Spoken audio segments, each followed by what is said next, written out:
خیلی خوب، همونجوری که گفتم این بازی که میخوام بهتون معرفی کنم اونو ماینکرافته و قراره که 112 تا کارت هستن که این بازی از 2 تا 10 نفر میتونین بازی کنین و سنم مثبت 7 سالی، یعنی کسایی که بالای 7 سال باشن میتونن به راحتی این بازی انجام بدن. خب اولین کاری که میخوام بکنم، میخوام اول بهتون قاعده و قانون بازی یاد بدم، بعد بریم سراغ مثلا حرکاتی که مثلا کارتای مخصوص انجام میدن. اولین کاری که انجام باید بدیم 7 تا به هر نفر باید بدیم. الان 7 تا به خودم میدم،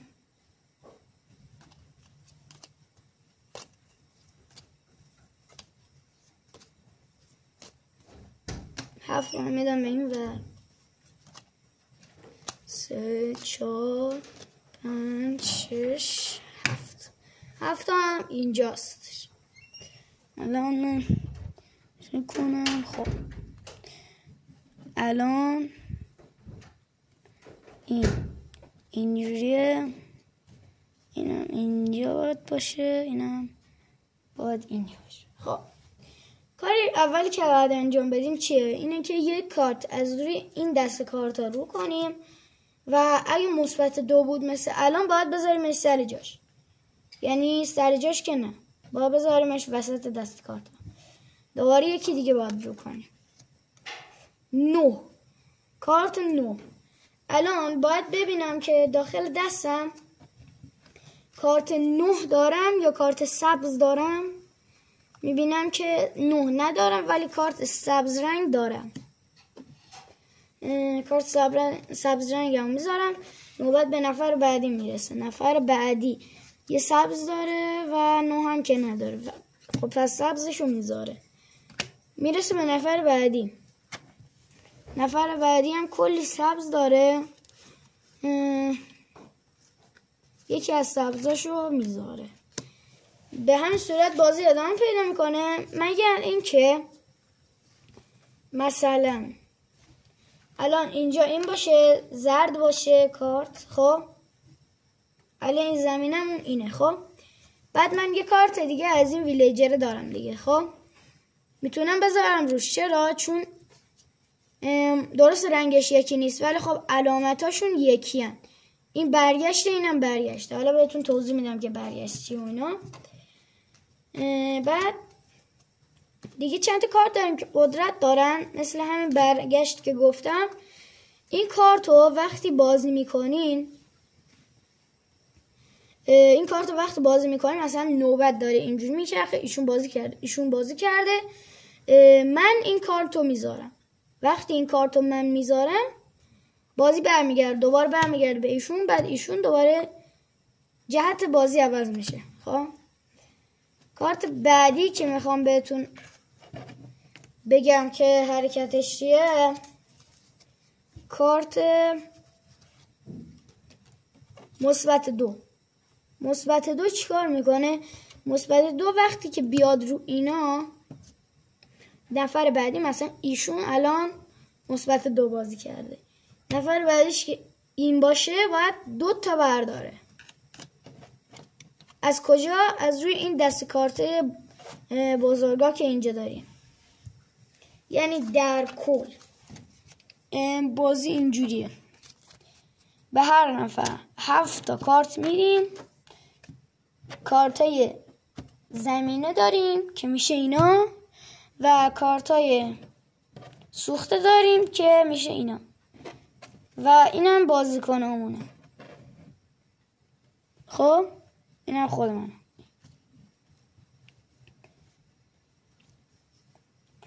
من باید یه جوری بذارم که داخل دوربین باشه. خب اینجوری چیدمان میکنم. اینم کارت خودمه. خب بعد الان 2 اومده و مثلا ایشون باید 2 تا کارت برداره. باید برداره دیگه، قانون بازی. کارت مثبت 4. کارت مثبت 4 چی کار میکنه؟ وقتی که کارت مثبت 4 داخل دست من باشه، یعنی من نباید آبی داشته باشم. مثلا این آبی ها رو میندازم اینجا که بخوام مثال بزنم براتون. این کارت مثبت 4 وقتی داخل دستتون باشه، در صورتی باید بذارینش که مثلا آبی نداشته باشه. الان کارت زمینه چیه؟ آبیه. در صورتی که آبی نداشته باشم کارت مثبت 4 میذارم. نفر بعدیم که میشه ایشون باید 4 تا جریمه برداره. یا میتونه یه کاری بکنه، ایشون میتونه به من بگه که به چالشت میکشم. وقتی به چالشم میکشه چه اتفاقی میفته؟ اینجوری میشه که من باید دستمو به این نشون بدم تا ببینه که آیا من آبی داشتم یا نه. آبی چون پس زمینمون بود میگم آبی. خب و اگه داشتم که خودم باید 6 تا کارت از روی دست کارت بردارم، به خاطر اینکه دروغ گفته بودم. اگرم نداشتم، کسی که 4 تا جریمه شده بود، یعنی نفر بعدی من، باید 6 تا کارت از اینجا برداره، چون که دست کارت های منو دیده. 2 تا کارت هم اضافه. خب بعد یه چند تا کارت دیگه هست مثل مثبت 4 هم که گفتم. این کارت مثلا الان رنگ بازی آبیه. خب اینجا مثلا اینو نمیارم. راستی وقتی مثبت 4 رو بیارین اینجا میتونین رنگ هم تغییر بدین دیگه. بعد از اینکه مثلا ایشون 4 تا برداشت، من میتونم رنگ بازی هم تغییر بدم. بعد حالا این چیه؟ این مسدود کننده است. یعنی چی؟ یعنی وقتی این بیاد داخل بازی، یعنی اینو بذارم رو این، نفر بعدی من که ایشون میشه مسدود میشه و نمیتونه بازی کنه و نوبت میرسه به نفر بعدش. حالا کارت برگشتم که گفتم یه کارت های مثلا چیو نگفتم دیگه، کارت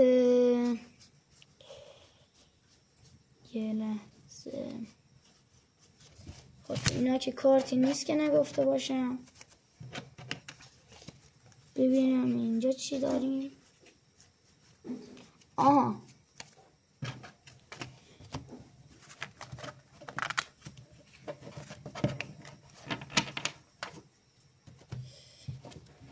کریپر مهمترین کارتی که داخل بازی اونوی ماینکرافت هستش و داخل اونوی ساده این کارت رو پیدا نمی کنید. یعنی هیچ کارتی که قابلیت اینو داشته باشه پیدا نمی کنید.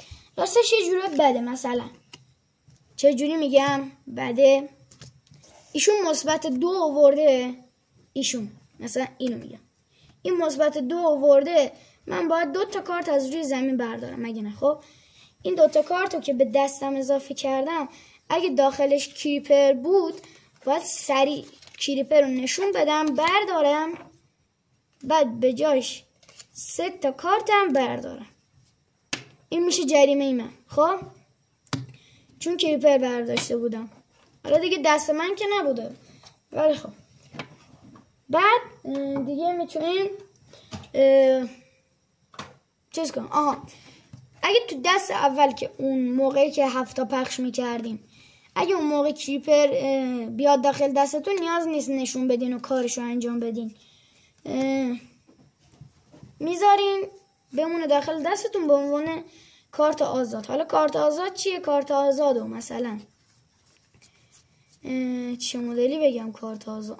ایناش، این کارت آزاد اسمش، روش هیچ عددی ننوشته، یه دونه استیو و یه دونه الکس عکس روش. اینو بذارین اینجا. مثلا کارت این رنگی نداشتیم دیگه، آبی نداشتیم، مثبت 2 هم نداشتیم، اینو میذاری اینجا، میتونی رنگو تغییر بدی. بعد نفر بعدیت باید با اون رنگی که شما میگی بازی رو ادامه بده. کارت دیگه فکر نکنم باشه دیگه. حالا من میگردم باز. نه کارت دیگه نیست. پس چی شد؟ روند بازی مثلا الان اینجا، ایشونم اینجا، منم اینجا. الان من رنگ و قرمز میذارم خب ایشون دوباره یا باید عدد 5 رو بذاره یا باید رنگ قرمز رو بذاره که عدد 5 که نداره رنگ قرمز رو باید بذاره.